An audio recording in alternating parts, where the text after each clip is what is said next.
if this is your first time here, hello, my name is Mika. Thank you so much for stopping in. So just wanted to do a quick video today. We're going to talk about there's no reward in tending to somebody else's backyard. What I'm saying when I say that statement is that when you're focused on what's going on in somebody else's backyard, trying to take care of somebody else's backyard, you don't reap the reward. Because you have your own backyard, your own life, things going on in your own life that you need to pay attention to. So if you're in a relationship, but you're being unfaithful with somebody else who's in a relationship or with somebody else, you tending to that is not going anywhere. It's not going to be beneficial for you in the end. Or if you're single and you're messing with somebody who's in a relationship or a marriage, it's not going to be beneficial for you. What is the reward for you? There's no reward. That person already has their person. And if you're trying to be that person for them, you're fighting an endless war. You're fighting a losing battle. Or if you are in somebody else's business, trying to worry about how people are living their lives, trying to control somebody else, yet your life is still happening. It's falling apart. Things in your life needs work, but you're too busy trying to work on somebody else or trying to save somebody else from their own mistakes. Trying to be there and, make sure that their backyard is perfect, yet yours is not. There's no reward in that, because once they get on their feet, they're not going to come back and say, hey, look, you helped me out, so I'm going to come back and help you out. A lot of times that doesn't happen, and even if they try, they may not be able to give to you in the capacity you were able to give to them. So it's very important that you, as for yourself, make sure that you're taking care of your own stuff, because everything else in somebody else's life and somebody else's relationship and somebody else's home is not going to benefit you if you try to insert yourself. We've all been a victim of that at some point, whether it's just trying to help out a friend, trying to, I wish you would listen to me, trying to insert yourself. How did that turn out for you?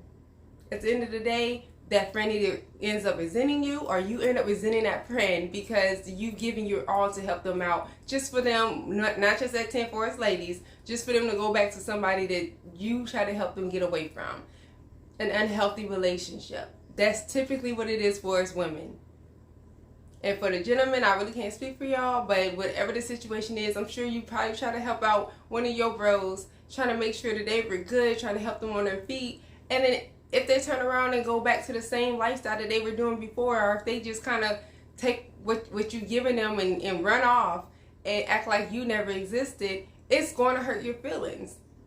And so you feel like the person that lost in the end when you were the person who was trying to help somebody else out, who's seen when somebody needed help, who's seen when somebody, needed direction, and you try to be that person, and you giving so much energy, so much time.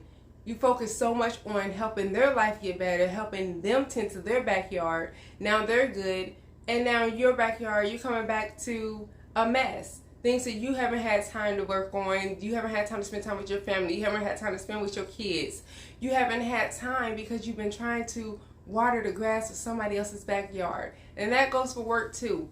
A lot of times, I used to be this person. Thank goodness I am finally out of this. But I used to be the person that was an overworker. I was a workaholic for a long time. A big period of my life, I was a workaholic. And so here I was, working to the bone.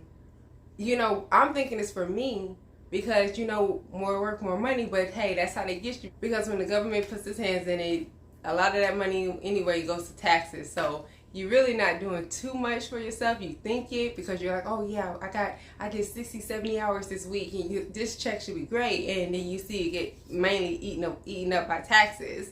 But my main point is I was working so hard to keep somebody else's dream alive.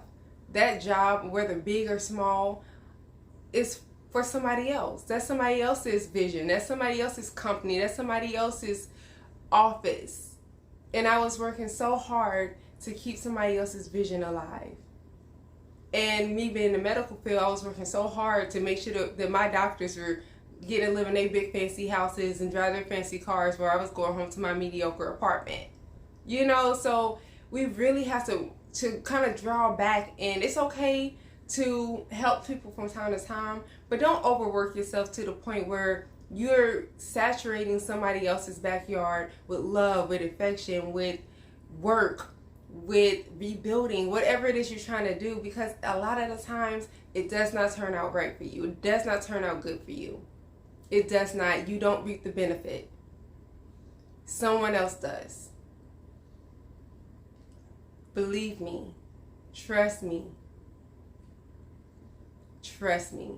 You're not going to reap the benefits that you think you're going to reap. And then you still are left to have to go back and deal with your own backyard. So that's just my take on it. I had heard Oprah say, there's never any benefit in playing in somebody else's territory. And that's really where I got this from, because when I heard that, it really sunk in for me. It really connected to me. So I was like, that is true, because I played all parts. At one point in my life, I played all parts. And so I look back and I'm like, all the things I worked so hard for, all the love I was putting out to people who wasn't interested in being with me, who may have already had a partner, or all the attention I was giving to so-called friends that I thought were my friends, and I helped them. Where are they now? They're either still with that person, they're off with new friends, those jobs are moving on, they filled my spot with somebody else. Where are they now? So sometimes you have to really reel it back and think about it. No matter what you do, no matter how much energy you put into it, it does not mean that you're going to get to reap the benefit. So y'all let me know what you think in the comment box below. We'll keep the conversation going. As usual, please be polite, courteous, and respectful in the comment box, because we don't do negativity over here. We're not here to judge anybody, and we're not here to break anybody down. Like I said, your words, written or spoken, has the power to uplift or break down people's spirits, and we're not here to do that. So let's leave your positive comments or even your testimonials in the comment box below. You don't have to get too personal, as usual. Just if you want to share a little bit, whatever you're comfortable with sharing, you can leave it in the comment box below, and we'll keep the conversation going and talk next time. Bye.